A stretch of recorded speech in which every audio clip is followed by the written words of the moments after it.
Just yesterday, the president came into the White House briefing room and before the cameras said that he was working with other world leaders to get a ceasefire. And just hours before what you're seeing there, just hours before the invasion, the spokesperson for the State Department expressed optimism that the ceasefire would take hold. Now, of course, you have an escalation, not a ceasefire. Gee, I'm shocked. I guess the president wasn't watching CNN to keep up on world events. Joining us now, folks, Fred Barnes, co-founder and executive editor of the Weekly Standard. Hey, Fred. Hi, how are you, Steve? I'm great, thank you. Thanks for joining us. You know, you wrote a great piece at the Weekly Standard, and it's a president incapable of pivoting. And on the case of Israel, this president isn't capable of pivoting, and I think it's because of who he is at his core.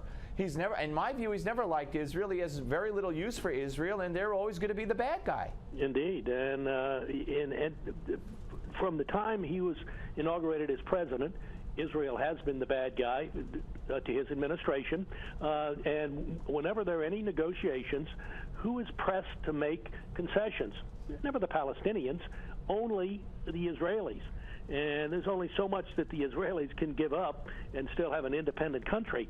You know, it was interesting at the State Department a few days ago that they were asked, why is it that the president of the West Bank and of the Palestinians, President Abbas, why isn't he getting Hamas to stop bombing Israel? Hamas has now signed a unity pact and is part of the government of the Palestinians, a part of the Palestinian Authority. And the Obama State Department came up with the notion that, well, no, they're not really, because they're not a part of the technical Palestinian government. I know, I've heard this nonsense before. I don't even know what it means. I don't know what it means either, but what all they're trying to do is say, well, Abbas doesn't need to be stopping Hamas.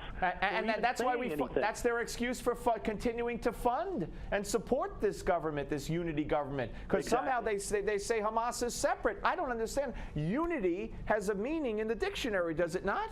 Yeah, not only that, but they actually signed a unity document, and members of Hamas are in the Palestinian Authority government, and yet somehow they're separate when it comes to Hamas bombing Israel, and well, they're not really a part of the Palestinian government. It's I mean, you can see, you know, one of the things, Steve, that I was the most sure of about Obama, forget about what he said when he was running for president in 2007 and 8.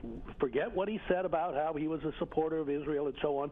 The one thing I knew, and I think you probably did too, and many others did, that as president, he was going to be an anti-Israel president, and he has been from the get-go. And you know, well, that was easy to know, not to diminish our intelligence for knowing it, but it was easy to know for anybody who cared to look, hanging around with Rashid Khalidi, and that video that the LA Times, I believe it was them, to this day won't release, where at some party somebody made a benefit for Khalidi, or a celebration where someone made an anti-Israel toast reportedly, and Obama reportedly cracked up. Now, we'll never know for sure because they won't let us see it. But it goes beyond that. I mean, remember Jesse Jackson said that if Obama wins, Israel will take a back seat and have much less influence in the Middle East. Well, you know, we should have listened to Jesse Jackson.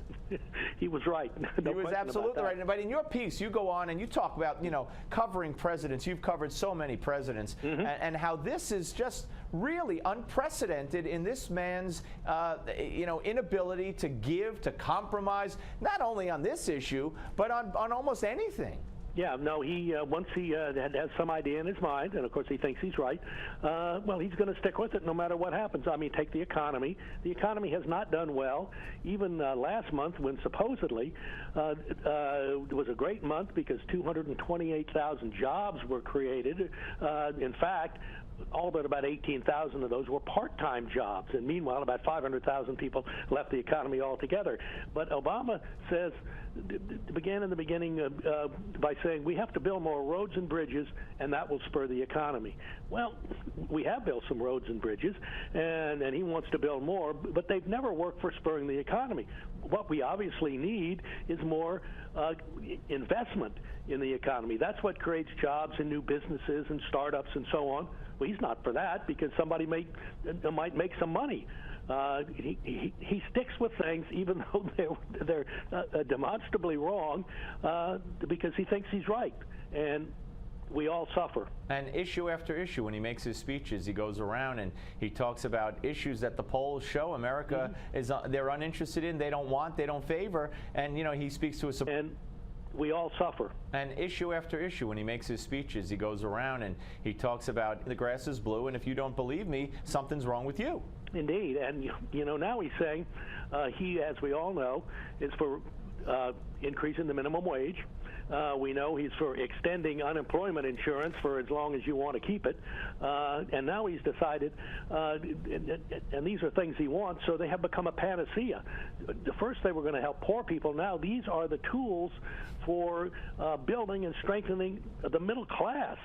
I mean, how does extended unemployment insurance help the middle class? It just keeps them unemployed. I mean, the people, when they're on unemployment benefits, they tend to stay on those benefits until they absolutely have to go out and get a job. Yeah, especially. I mean, that's just human nature. I'm not criticizing these people specifically, but Obama thinks that's helping the middle class.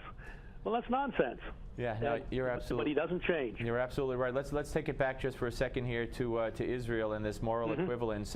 He can't control himself. He can't contain himself. It's always Israel has a right to defend herself, and it's always civilian casualties, and he continued that today. He said he spoke to Netanyahu. I told him he could do this, he should do that, and this is just it's ingrained in him.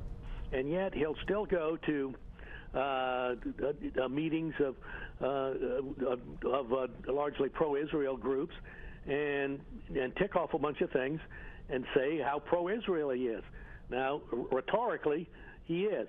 His record is quite different. Right. Remember when he was running, he said Jerusalem will never be divided, and then he took it back the next day at AIPAC. Yeah. That was pretty funny. Hey, Fred, have a great weekend. Thank you for joining us, sir. All right, Steve. Enjoyed it. Thank you. Fred Barnes, ladies and gentlemen, co-founder, executive editor of the Weekly Standard. Great piece. Check it out. A president incapable of pivoting.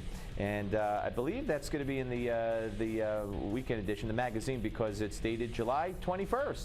And it's not July 21st yet, so that's usually a magazine date worth finding there by Fred Barnes. Love talking to him. All right, folks, what can I tell you? It is what it is, and we'll be back with more of the Steve Malzberg Show. And wait till you see this. I promise you, you're not going to regret it on Newsmax TV.